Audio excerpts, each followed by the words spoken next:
My name is Paul Andrews, and this is my story of how my wife's personal hygiene destroyed our marriage and family. My now ex-wife's name is Sarah Ridgway Andrews. We met on a blind date arranged by mutual friends. She had just graduated from college and was working at First United National Bank. Her degree in business management qualified her for entry into the associate management program. I had just started working at Allied Accounting and was new in town. So one of my coworkers, Steve, set us up on a double date. Steve and Brenda had been dating for about 6 months, and they decided that Sarah and I would have common interests. Nothing beats the excitement of an evening when an accountant and a business intern go on their first blind date. It was very obvious that we had one thing in common. We had no intention of having sex that evening. I would rather have had this average-looking blonde woman rub her body against me, but this did not happen as she behaved very coyly, afraid of my touch. If she had curves, she certainly hid them behind a heavy sweater, long skirt, and jacket. We had a stimulating conversation about our career expectations. We both expressed our dreams for the future. Surprisingly, they turned out to be very similar. We both came from middle-income families living in smaller communities than our current big city. I wanted to become an entrepreneur and use my accounting education to be able to differentiate between a good deal and a great one. She wanted to have a stable life while climbing the corporate ladder, constantly moving up, with the exception of 2 or 3 times when she went on maternity leave to have children. This gave me some confidence that one day someone would have sex with her, maybe even more than 2 or 3 times. The evening ended with me walking her to her apartment, where she quickly hugged me without passion and thanked me for the evening. It was better than drinking beer alone in my small apartment. On Monday, Steve came into my office and greeted me. I commented, "You must have really relaxed with Brenda on Saturday night to give me a high five." Steve smiled. "Yes, everything was fine on Saturday evening. But I congratulate you. Sarah couldn't stop talking about you to Brenda. You made a big impression on this girlfriend of mine. She told Brenda to tell me to tell you to call her. Just like in junior high, isn't it?" It was a pleasant evening, but I don't think it was all that impressive. I think I'd better call her. Apparently, Sarah knew better than I that we could make a great couple. After a few months of dating, I learned what was hidden under those heavy clothes. This woman could be a playboy playmate. Beauty, big round breasts, a firm flat stomach, and well-shaped hips that greet the man who has won her heart. I was mesmerized by the gorgeous body as she got up from my bed to go to the bathroom. She told me that in high school she turned into a gorgeous woman, and to her horror, she was constantly groped and pestered with proposals.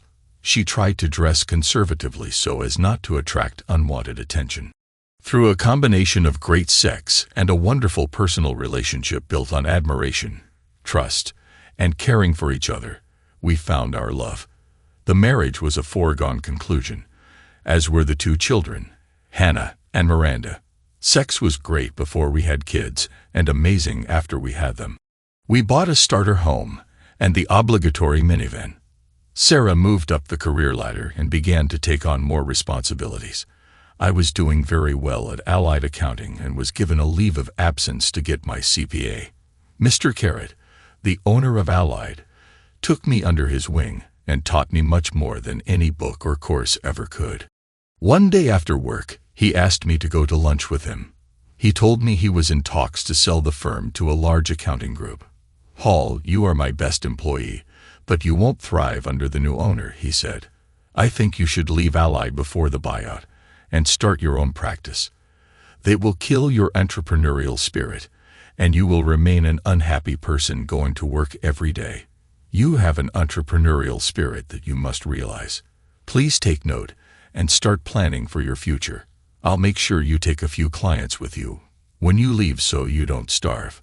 It took me by surprise, and I didn't know what to say other than thank you to the man I admired and respected. Over the weekend, Sarah and I discussed this topic nonstop.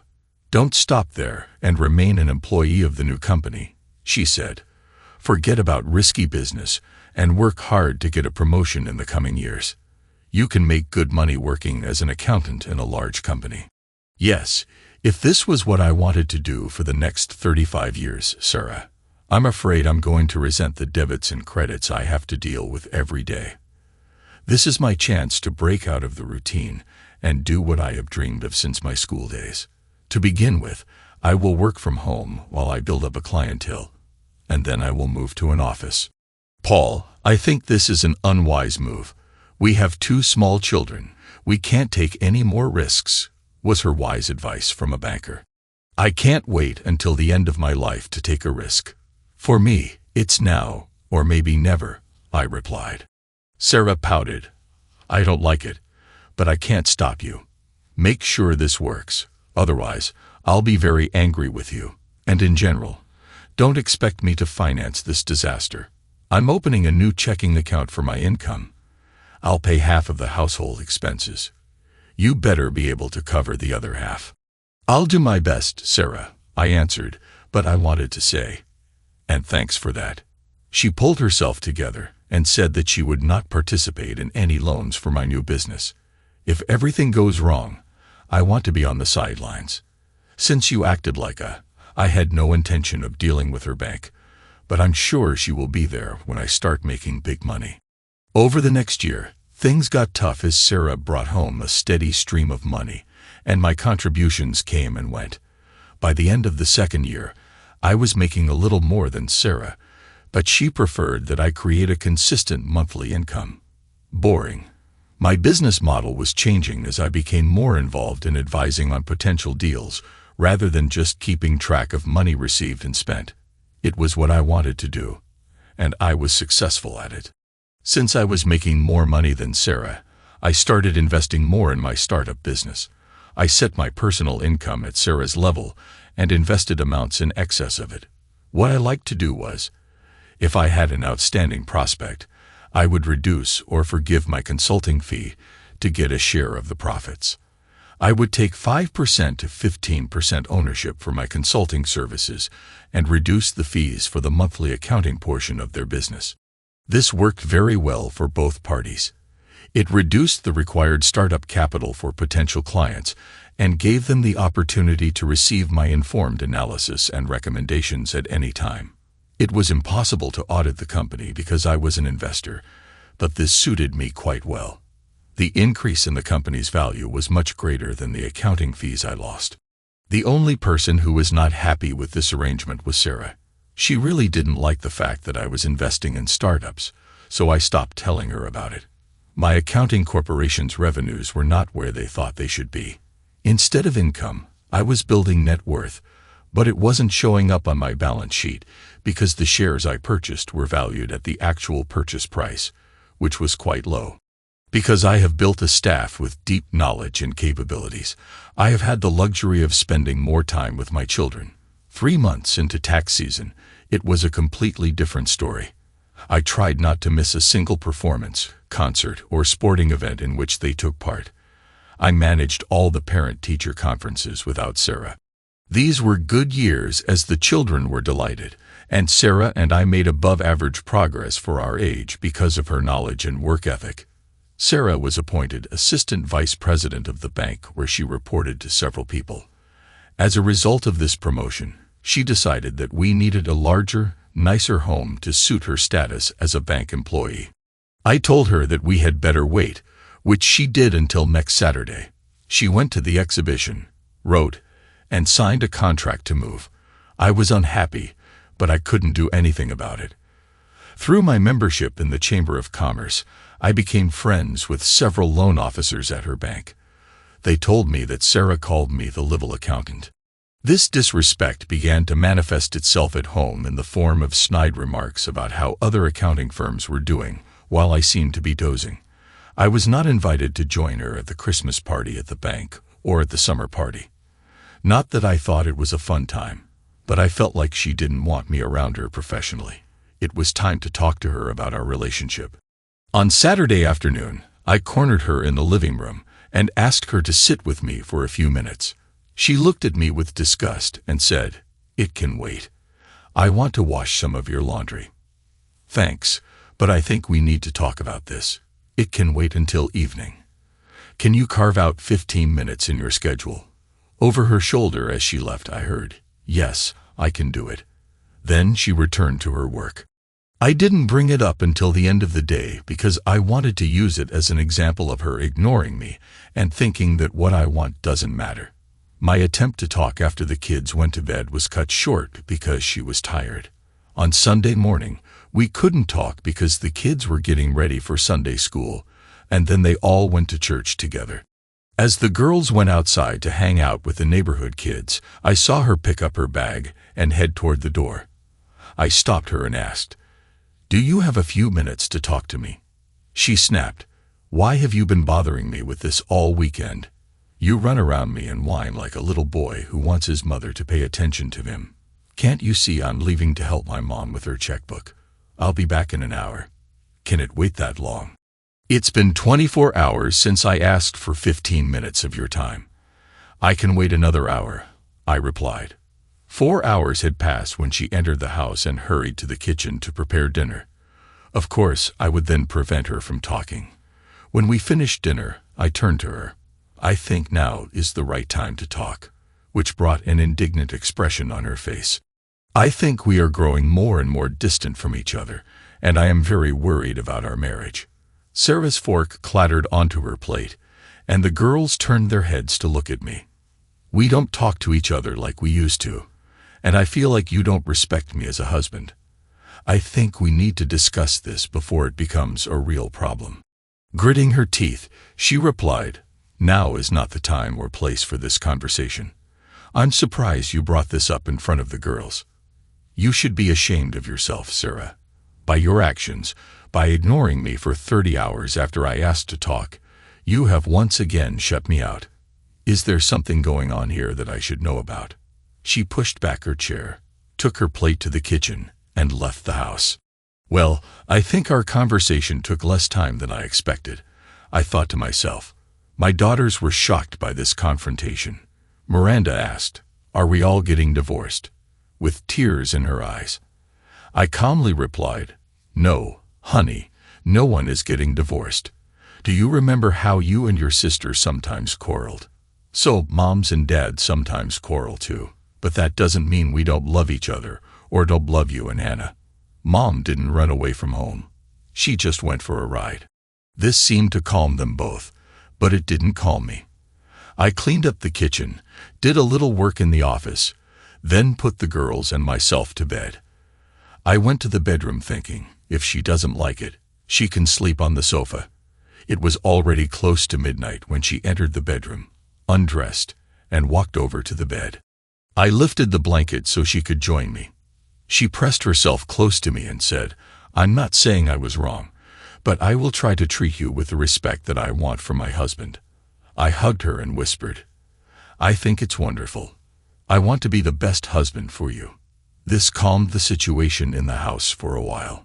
A few years later, she was named Vice President of Regulatory Compliance, which meant studying and ensuring the bank's compliance with the rules and regulations of the FDIC, the Federal Reserve, and the Comptroller of the Currency. She had the perfect philosophy for the role. In her opinion, no action could be taken that was not specifically approved by the appropriate governing body. This was completely the opposite of my philosophy. As long as there was no rule against it, everything was legal.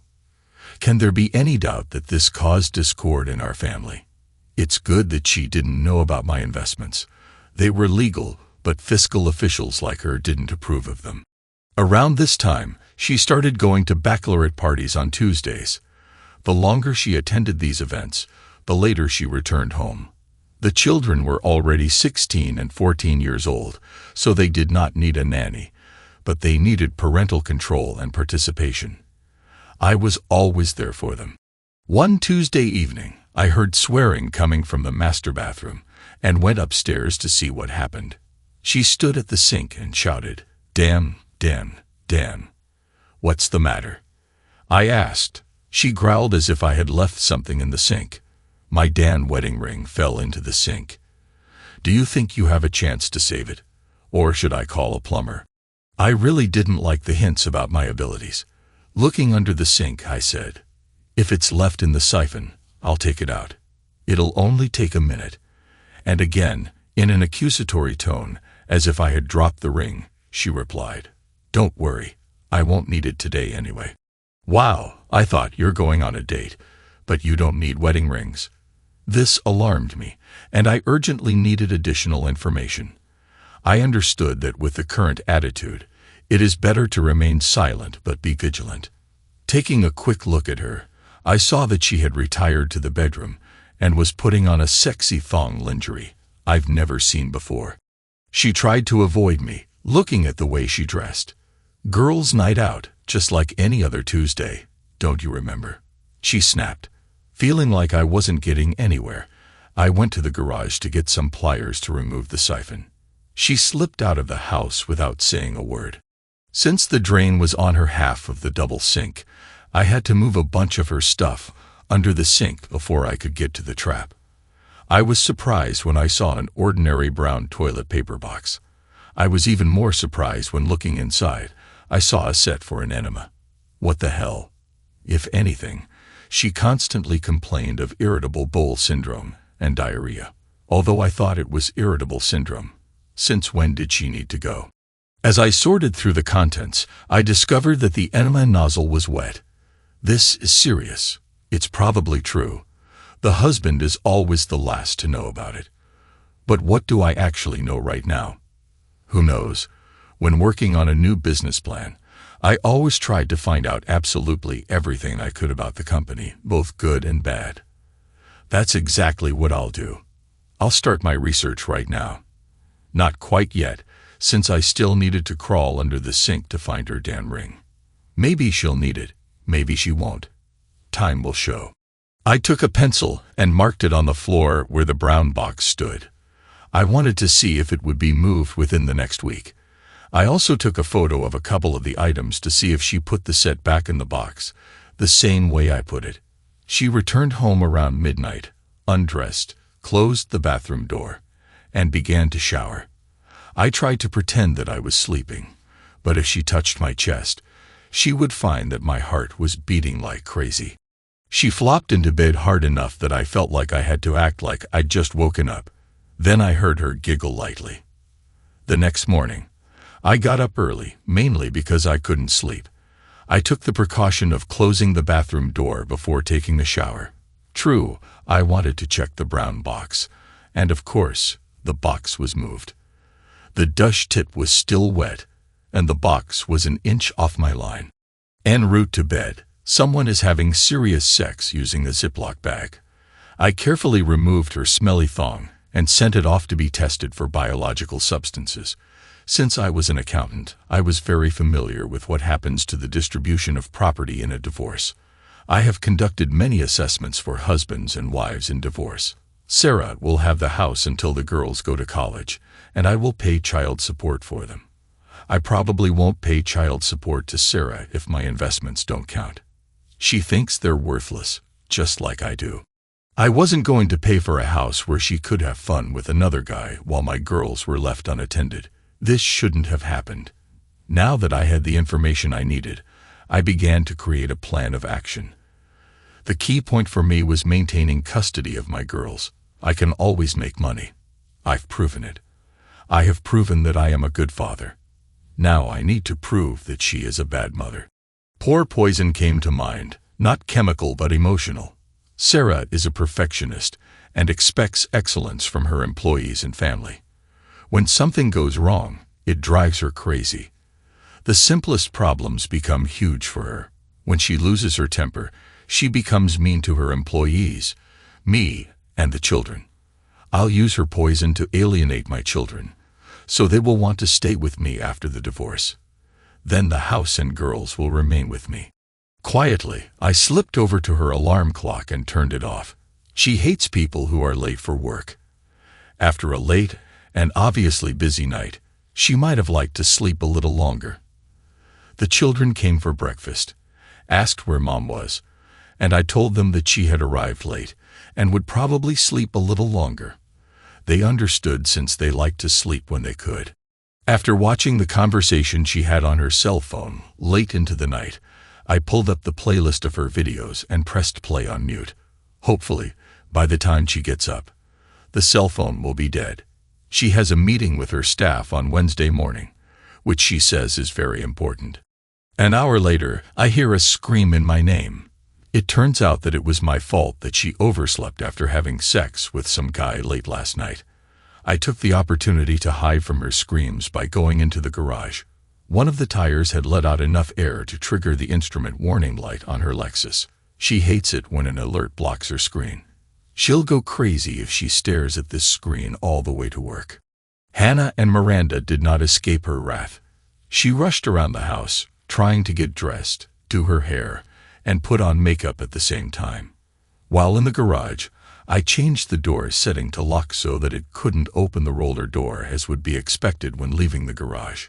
She touched the opening mechanism and did not notice that the door did not rise.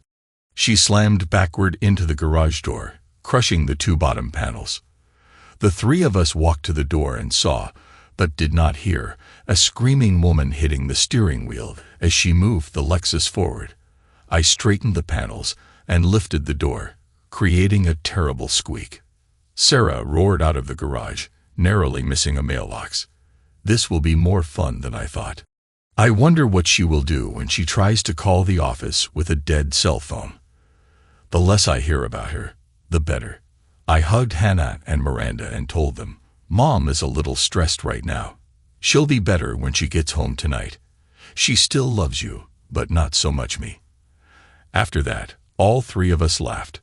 The alarm clock in our bedroom was now set to maximum volume. I let her make sure the alarm was on. Unlike my wife, I came to work on time this morning. My employees always know it's a good day when I walk in the door, whistling. My good mood continued until 10 a.m.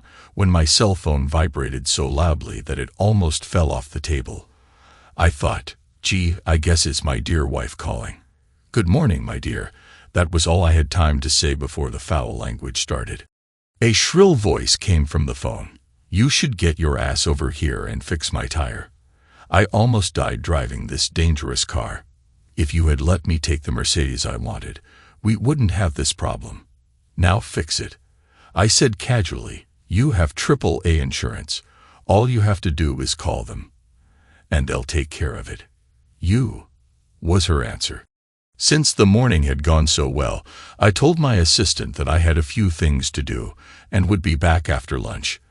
The first thing I did was go to a security store and buy some small cameras for the house and a voice recorder to hide in her purse. I needed to know my enemies and what they were doing. Next stop was returning home and setting up cameras in the living room and our bedroom. I made the panels in the garage usable, but they weren't pretty. They shouted.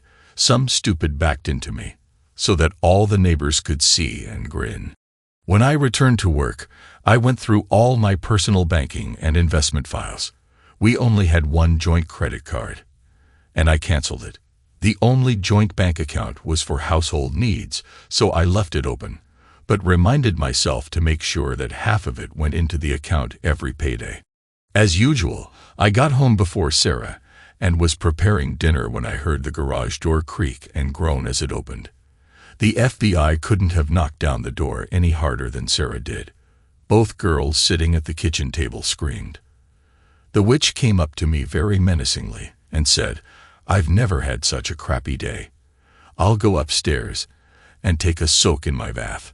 The girls and I had a quiet dinner, whispering like 12-year-old children. I went upstairs and asked her if she wanted to have dinner, and she threw a bar of soap at me and growled. "If I wanted to have dinner, I would have told you. Now leave me alone." This was the perfect time to make a small slit in her purse and place the recorder inside the lining. I went downstairs and fell asleep on the sofa in the living room. I didn't want to end up in the same bed with her when her alarm clock went off at full volume tomorrow morning. The explosion of the latest rap song on the alarm clock radio, preceded by a shrill mother from my wife, followed by the screams of two terrified teenagers.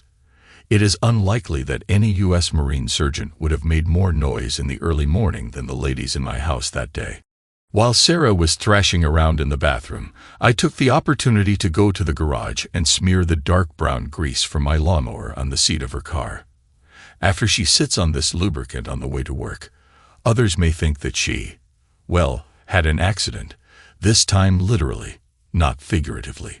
We received from her about the same amount of bile and rage as the night before. I also smeared the skirt she was wearing the day before, just to be convincing, and to hope that there would be someone to blame it on. Her assistant Linda, who was married to one of my friends, called me and told me about how Sarah had discovered her stained skirt. She told me that Hurricane Sarah had gained strength, and everyone should be on alert over the next few days. I stopped tormenting her. All sorts of little things began to happen. For example, one of the 2 diamond earrings left on the table disappeared. The dress she wore last Tuesday had a red wine stain that she didn't remember having. The lining on her favorite shoes began to peel off. Because I knew where her password book was, many of the sites she used refused her entry. When she drove her Lexus, turned a corner, or pressed the brake, a ball from a bearing would roll around in the door of her car. Every day or so, some little thing could go wrong for her. It was death by 1,000 cuts, and we are now at the 500th level. And now, the biggest test. On Tuesday after work, she returned home to change clothes and go to a bachelorette party. She didn't say a word to anyone in the house. She made sure the bathroom door was locked before undressing. Everything was the same as the previous Tuesday, including the wet enema tip.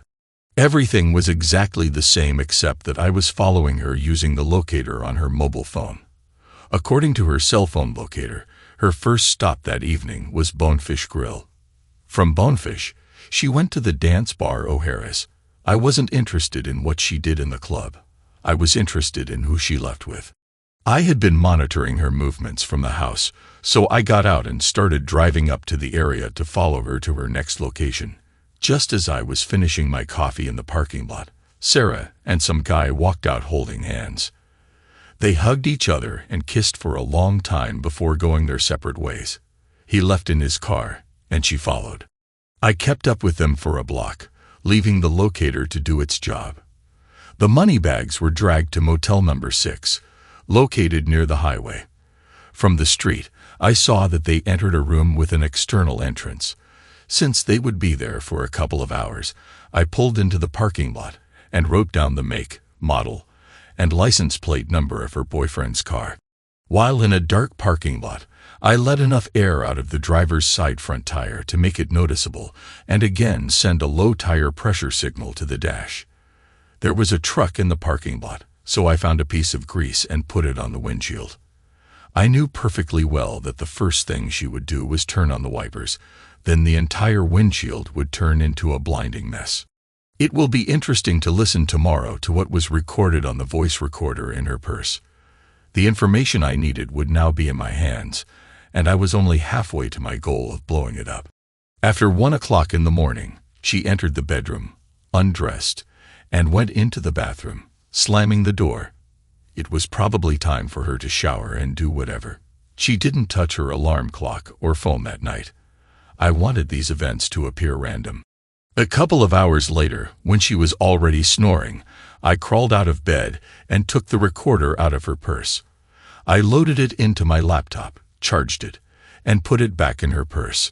The next morning, when Sarah and the girls were not at home, I listened to the recording. It was noisy at dinner and at the club, but the voice recorder was quite effective at capturing the activity at Motel 6. I found out that her boyfriend's name was Keith and that they both enjoyed each other. I also learned that they partied every Tuesday night and spent every other Thursday at the Hyatt. During business hours, it was Sarah's turn to book a room at the Hyatt, and they laughed at the conservative bank president for his unknowing complicity. They used their corporate cards to pay for luxury sex at the Hyatt. Since the bank's main office was located near the Hyatt, they often used its services to meet with bank employees from other cities. So when are you planning to divorce your little accountant husband? Right after my daughter Miranda leaves for college. I love my girls, but I wouldn't want to spend the best years of my life chasing soccer balls with them. He is the best mom in the world, and I'm glad he does it. I have more time to spend here with you. I don't know why, but I just can't be around him anymore. I've tried everything to make him more successful, but he just wants to be an ordinary guy with no goals. He's just wasting his life. If you don't like him that much, why don't you divorce him right now, make him pay alimony, and spend more time with me?" Giggling, she said, "If I got divorced and received alimony, I would still have to pay for childcare, a maid, and a cook. Now my weakling does it for free and brings money into our joint account. I don't have to pay as many household expenses. Plus, I can hide a significant portion of my salary somewhere you won't be able to find it in the divorce. I use it for household expenses while building my secret stash. Speaking of divorce, when are you going to pull the trigger on your frigid wife? That date, my dear, is carved in stone. Her father required me to sign a prenup before our marriage. I signed only when we added a validity period of 20 years. 3 more years, and I'll get 50% of her multi-million-dollar stock portfolio." Laughing, she said, "You see, the timing is perfect. Your prenuptial agreement ends around the time Miranda goes to college. Then we can both leave." After hearing this conversation, I could not believe that there were such selfish and treacherous people on earth. You know what? They deserve each other. They will have a terrible time together as they both try to deceive each other sexually and financially. They were worried about their safety. They alternated weeks booking a room at the Hyatt Hotel so that neither of them rented a room more than once a month. Before leaving, she checks all tires and that the garage door is open. However, her vile and disrespectful behavior was still obvious to both me and the girls. As expected, the report showed that traces of biological origin were found on those thongs. Now I had enough evidence to go to a lawyer and start filing the divorce papers. I told Jeff Green, my lawyer, to ask for full custody of the girls since I had most of the contact with them. Judging by the way their mother acted, it would be lucky if the girls even wanted to communicate with her. Jeff said, "I'll add this, but it will be difficult." I proposed a plan where the house would be split 50-50 until it was sold after both girls left for college. We will both keep our investments in retirement funds. Since I limited my taxable income to about the same as hers, neither of us has to pay child support. She must pay me regular child care benefits, including college tuition. We saved enough for tuition, housing, books, and food, but not enough for outings, etc. When she became a full-time vice president, she enrolled in the bank's deferred compensation program. I'll leave this account alone in case she wants my partnership investment. Then I'll remember her deferred compensation to fend off her demand. In preparation for my divorce, I began removing important things from the house and putting them into storage. I also backed up my computer every day to an external hard drive, keeping it separate from the computer. I planned to keep the house, but I didn't know how violent Sarah would be when she received the summons. On the recommendation of my lawyer, I hired a private investigator to find out who Keith was and where he worked. To speed up the search, I gave him the information I had about the license plate number. Every year at the end of the 3rd quarter of the financial year, the bank begins the process of drawing up a budget for the next year. All employees fill out questionnaires, and each department must re-evaluate its work and budget. At the end of this process, the senior management team hosts a formal dinner program dance at the Hyatt Hotel. It's a tuxedo and evening gown event for senior executives and their spouses, with many of those in attendance booking a room at the Hyatt Hotel. Sarah told me about this event many years ago, but by the time she became a member of this group, I had been deemed unworthy. She constantly reminded me about this event, and if I had been more successful, I might have been able to participate in it next year. She thought it would motivate me, but I didn't care. I was tired of these people. Almost daily, I searched her closets and drawers for other information about her infidelity. A week before the celebration, I found a new shoebox that had been pushed into the farthest corner of her closet. I always started looking there in the depths of a closet or drawer. It was a pair of very fashionable Jimmy Choo evening shoes. There was no receipt, so I used Google and got slapped. These shoes cost over $1,000. Since the meeting was in a few days, I had to think about how to counter this. Replacing the chew shoes with an old beat-up pair of yard boots or a pair of Crocs came to mind. Instead, I took the shoes into the shop, placed the heel on a bench vise, and very carefully turned the tall, narrow heel to the side a few degrees. The shoes were rewrapped and placed in exactly the same place. After I found her brown box, I received a lesson in how to handle delicate items. The day before the celebration, the investigator called me and asked me to come to his office as he had some information. After sitting me down, he told me that her lover was Keith Miller, a senior loan officer at the bank where Sarah worked. I thought it could have a serious impact on their careers. They don't report to each other, but her main responsibility is to make sure the credit department is compliant with rules and regulations, and that's on top of the no sexual relations policy between employees. They're on thin ice. Great information, I told him. And could you set up some cameras at the senior management meeting at the Hyatt on Friday night? He already had a photograph of Sarah, and I asked him to film her walking and dancing. We were both happy. He received another check, and I received truly reliable information. To consummate our marriage, the movie I saw on Friday night was absolutely hilarious. So much so that the detective was laughing the whole time we were watching it. She walked like she was drunk. The pressure of her entire weight on that tiny end point of the heel, which was offset a few degrees, pushed her legs outward, causing her to stumble. She crashed into tables and chairs. At one table, 2 bottles of red wine were knocked over by everyone. I plan to submit it to America's Funniest Videos as soon as Sarah signs the release, of course. Sarah and Keith retreated to his room to have sex all night long. Everything was documented with a tiny video camera slipped under the hotel door. Isn't it wonderful how technology has improved our lives over the past few years? Even though Sarah returned home before noon on Saturday, we didn't see her until late Sunday morning. Spiritually, she should have gone to church that morning, but she stayed home. Sarah used to always come home from work on Wednesday afternoons tired. I assume this was due to her late classes on Tuesday nights. She entered the house and immediately went into the bath. This Wednesday was different. I was going to change the amount of hot water in her bath. She growled, as it seemed to her, "Hello," while walking to the bathroom. I waited while she found the right combination of hot and cold water for the bath. On the tap, I heard the sink start working, realized that she was washing, and went into the utility room in our house. Separate water lines are connected to each faucet, and there is a manifold on the wall that regulates the amount of water in each line. I quickly turned off the hot water line in the bathroom and let the cold water fill the tub. As soon as I heard the water stop flowing into the tub, I turned the hot water valve back on. A terrible sound of horror came from the lips of my beloved wife as she slipped into the cold water bath. Of course, the bubbles made the water slippery, and she floundered, trying to grab onto something to pull herself out of the cool water. When I rushed into the bathroom to help her, she ripped the towel rack completely off the wall in an attempt to get out. I had to crawl under the cold water again. It was the hardest thing I could do not to laugh out loud. Finally, I pulled her out, cursing, slipping, trembling, and drenched in water.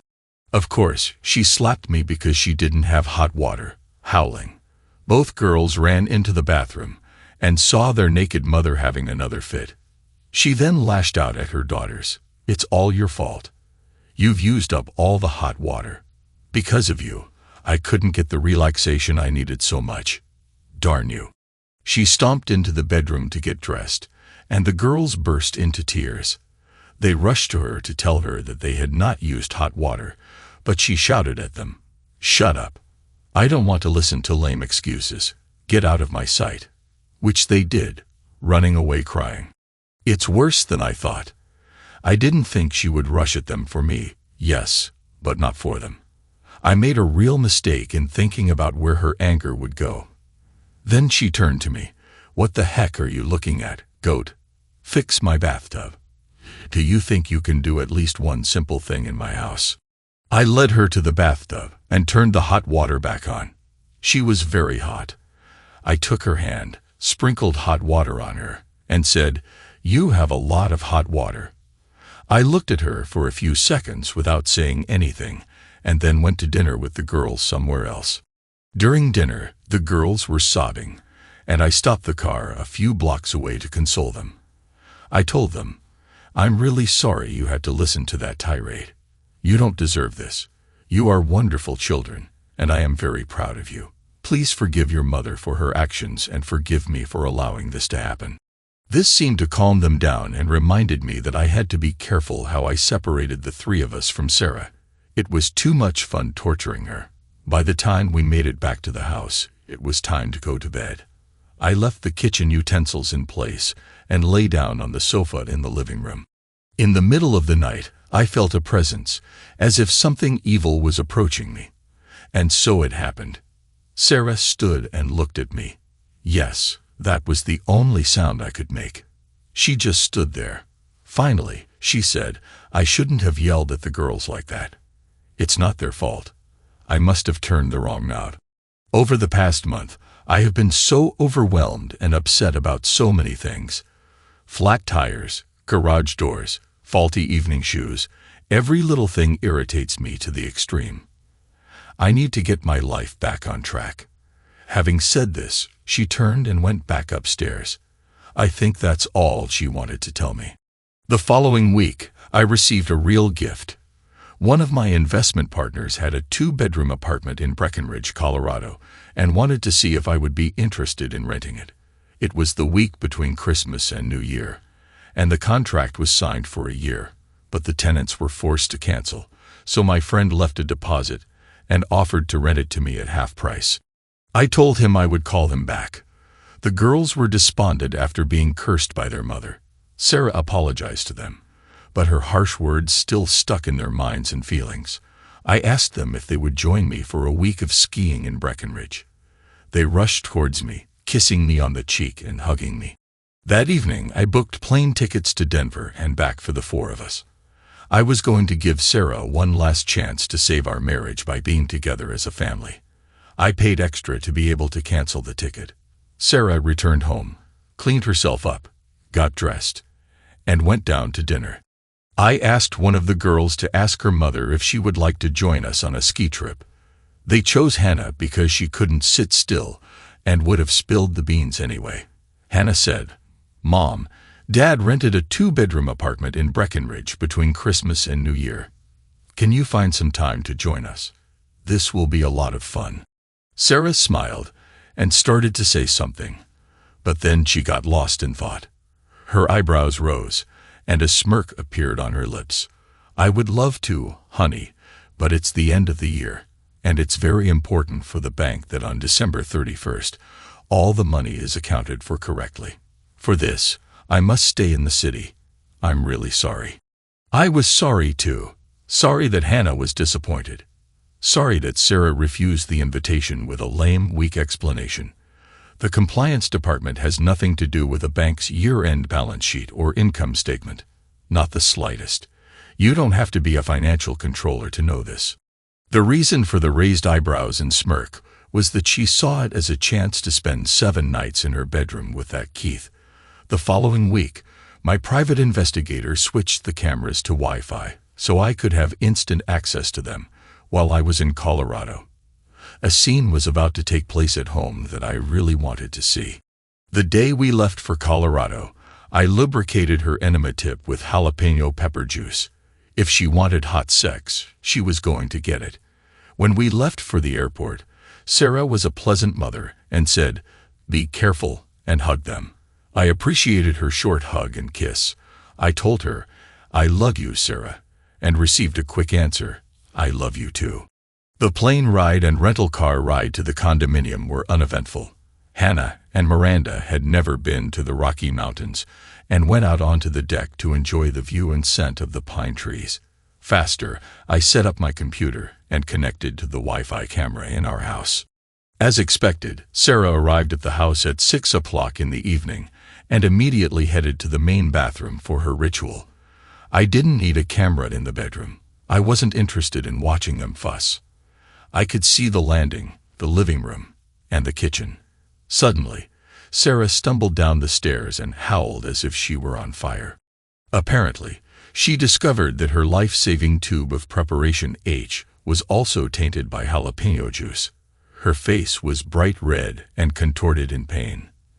I thought about how much fun my private investigator would have had watching this. Well, I guess her lover Keith won't be a welcome guest today. I wonder how long it will take her to recover. It would be a shame if they couldn't have sex for the entire week while the kids and I were gone. It's a pity. The three of us headed into the Christmas decorated and well-lit downtown Breckenridge to get some pizza. What a beautiful place with a foot of snow on everything. After eating the pizza, we started walking back to the condo when the girls heard some music they liked and figured out where it was coming from. It was a teen club designed to provide entertainment for teenagers while parents had fun elsewhere. "Dad," Hannah asked, "can we come in for a few minutes?" I happily agreed because, over the past couple of months, these girls have been through a lot. The dance floor was crowded, and the sounds of laughter were inviting. The girls wanted to stay, but I wasn't going to leave them alone on their first night in a new city. Finding a free table away from the DJ, I asked my daughters to come and check on me from time to time. This was perfect for me as I could read my email without worrying about the girls ignoring me. It didn't take long for them to attract the boys and start dancing, laughing, and talking. They would look back at me, and I would raise my Diet Coke to let them know everything was okay. There were many adults there watching their children. One woman on the other side of the dance floor was very attractive, and as we both scanned the floor for our children, we caught each other's eyes and smiled. This attractive woman had two boys who came to her table for money, food, or soda. My girls seemed to spend more time hanging out with them rather than playing on the field.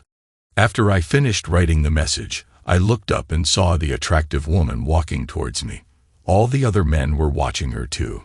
She was wearing ski pants that seemed to be sprayed so thin that you could see the freckles on her butt. The sweater was also form-fitting, and she radiated warmth despite the temperature outside being below freezing. She stopped at my table. "You must be Hannah and Miranda's father. Why don't you come and join the rest of your family instead of staying here alone?" I tried not to jump up but answered with great pleasure. "My girls are good judges of people, so I guess that's why they sit at your table. My name is Donna, and Zach and Michael are my two boys, 16 and 14 years old, who are not long before they turn 21. I smiled. They are the same age as my girls. Coincidence?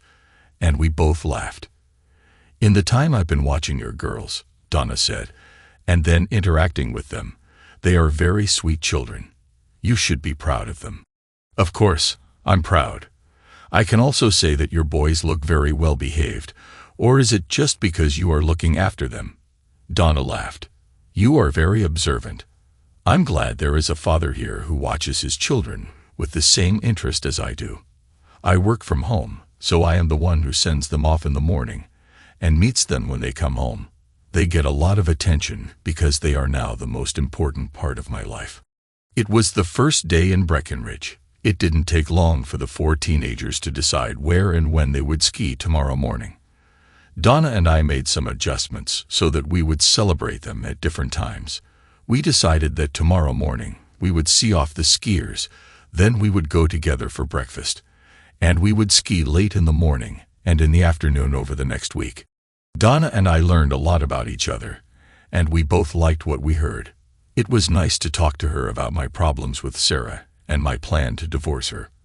I didn't reveal that I was pursuing her and made it easier for myself to get custody of the girls. I wasn't very proud of it, but it would have been the best thing for the girls to be with me, and not with that selfish person. Donna has been a widow since her husband was killed by a drunk driver 2 years ago. We both had trouble forgiving people who changed our lives. Just talking to an understanding person was helpful for us. On our last night, Donna and I had dinner together without our teenagers. We spent the last half hour of the evening making out on the couch when the kids weren't around. By the end of the week, we came to the conclusion that we needed to spend more time together. All 4 teenagers shared the same opinion. It was time to end my marriage with Sarah. When we returned home, Sarah looked tired and exhausted. Maybe she should have gone to Colorado with the rest of the family. We had a great time after watching My Hot Wife on our first night in Colorado. I didn't need to watch what was going on in my house. It didn't make the slightest difference to me. I told Jeff to get all the paperwork done and submit it to the bank. The girls took the news of our divorce as I expected. They saw that over the past 6 months, my relationship with Sarah had collapsed. They compared my interactions with Donna to the bitterness that existed between me and their mother. Hannah is the only one who approached the main topic. What will happen to Miranda and me now? Where will we go? I hugged both girls and said, "From the day you were born, you are my whole world, and this will continue for the rest of my life." In the divorce proceedings, I asked for full custody of both of you, and the 3 of us will remain in this house. You will study at the same school with the same friends. I will continue to prepare food for you and be there for you. You will be able to see your mother as often as you want. I continued, "You will have the opportunity to choose who you will live with during the divorce procedure. Whoever gets custody of you will also get the house until you both go to college. It will be your decision, but remember, whoever you decide to live with, both your mom and I love you. In any case, you will remain in this house and in your school. Don't tell me now who you want to stay with. This is an important decision, and you have a lot of time before you have to choose. Now, please use my car and go out to dinner so Mom and I can talk. You don't want to see or hear our conversation today." Fine. After finishing my conversation with the girls, I looked at my phone to see who had called and texted so many times while we were talking. I guessed who it was. Instead of sending the message to voicemail, I decided to call Sarah. The very first words I heard from her did not contain hello. Her swearing melted the plastic of my phone. I let her rant, rage, threaten, and scream until she ran out of air. It would be impossible to get a word in anyway, so I let her growl. Finally, she caught her breath. "Why did you do this to me? Why don't you love me anymore, especially after everything I've done for you and the girls? Why don't you come to the house and discuss this?" A click was all I heard. She must be on her way here. Before I had time to come to my senses, she burst through the door, rushed towards me with a growl, and shouted, "Why?" I calmly replied, "You've been cheating on me with Keith Miller every Tuesday night for I don't know how long. How did you think this would end? I gave you a chance to start over by moving to Colorado, but you decided that Keith was more important than your family. You made a choice. Now you have to pay the consequences. Sarah, you need to move everything you need from home. Move to a hotel while we sort everything out. I won't take your things out into the yard and burn them today. You can see the girls whenever you want. After you check into the hotel, find yourself a lawyer and find out what I offer in divorce. I think that's fair, but you need to decide what you want to do. In the meantime, don't bother me except to coordinate your appointments with the girls or getting your things. From now on, we have nothing to talk about except our divorce." I went to my office, closed the door, and began to listen to suitcases slamming against any vertical or horizontal surface. What I didn't hear was crying, and that was sad. I knew I never wanted to be with her again. Apparently, the feeling was mutual. The process of changing locks and resetting codes and passwords was next on my to-do list. She was furious during the divorce proceedings. It's not that she still loved me and wanted to save the family. It seemed like she wanted it to be her who faded against me, not me who filleted against her. She wanted everyone to know that she kicked out the weak accountant because he wasn't good enough for her, not me who kicked her out for cheating. She was professionally embarrassed that I filed for divorce. Neither of us had any desire to attend marriage counseling. We were done with each other. All the good things we had over the years were squeezed out of us. I was very lucky that I was able to get a divorce, unlike many other men. First of all, Hannah and Miranda decided that they wanted to live in a house with their father. They saw their mother once a week or two, but they didn't like her asking questions about me, and if I missed her, I had very little contact with her. and I was usually not around when she picked up or dropped off the girls. Sarah disliked me and my little accounting company so much that she wanted no part of it. She wanted to keep her 401k account and deferred compensation funds, which she thought I didn't know about. She has to pay for childcare, and the bank's health insurance is better than mine. I didn't want her to know that I knew about her dating at the Hyatt. It was planned to be used later.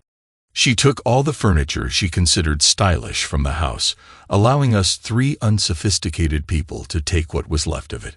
Sarah left all the family photos as if we treated them like shrines dedicated to her. I'm sure she had other funds hidden, but I didn't care. I needed my children and my business. They were my priority, and everything related to her was in the background. Someone anonymously sent videos of Keith having sex with Sarah to Keith's wife. Of course, this caused an immediate increase in legal costs throughout the city. The traders gathered in an elite apartment in a fashionable part of the city. I wonder how they will get along outside of their sexual games after the divorce. I invited Donna and the boys to my place for the weekend. There was no sex between us as we tried to set an example for our children, but that doesn't mean we didn't spend time kissing and hugging. She was the best medicine to forget how badly my marriage ended. We both knew where our relationship was going. She already had a place to stay. We have no problems yet, but we have 2 16-year-olds who enjoy each other's company and sleep in adjacent bedrooms. These 2 need our constant attention. Donna was a registered nurse and worked from home for a health insurance company doing medical claims research, so I created the perfect office for her in my home. A year later, I contacted a friend of mine who worked for a CPA firm auditing a bank. I told him a story about how 2 senior bank employees used bank credit cards for illicit dates during work hours. He thanked me for the tip, and after conducting an audit, brought this issue up for consideration by the bank president. The bank did not want to publicly open a criminal case for fraud, but both employees were fired. The bank also contacted its insurance company and informed them of the theft. Currently, the bond company is pursuing Sarah and Keith to recover the bank's losses. The company refused to allow Sarah and Keith to continue working together, essentially denying them the opportunity to work in banking across the country. After Sarah lost some of her retirement investments, the couple moved out of their fancy apartment. The company that provided the bonds is suing for damages for bank credit card fraud. Keith's financial problems are compounded by the fact that his wife and children will take a significant portion of his income when he finds work again. It's a pity that he didn't wait for the marriage contract. Sarah works as a paralegal in the office of a divorce lawyer. She has learned a lot about the legal and social implications of divorce and is very helpful to her clients. After counseling other people about divorce all day, she retreats to her small apartment and mentally berates herself for how tragically her own marriage ended. She doesn't seem to be attracted to the successful businessmen and doctors she thought she should have married instead of me. The market value of my worthless investments at the end of the year was more than $2 million. It looks like it will be a good year, especially since my wedding to Donna is scheduled for mid-June. Thanks to everyone who took the time to listen to today's stories. If you enjoyed it, please consider liking and subscribing if you haven't already. Feel free to share your thoughts on the events in the comments below. Take care.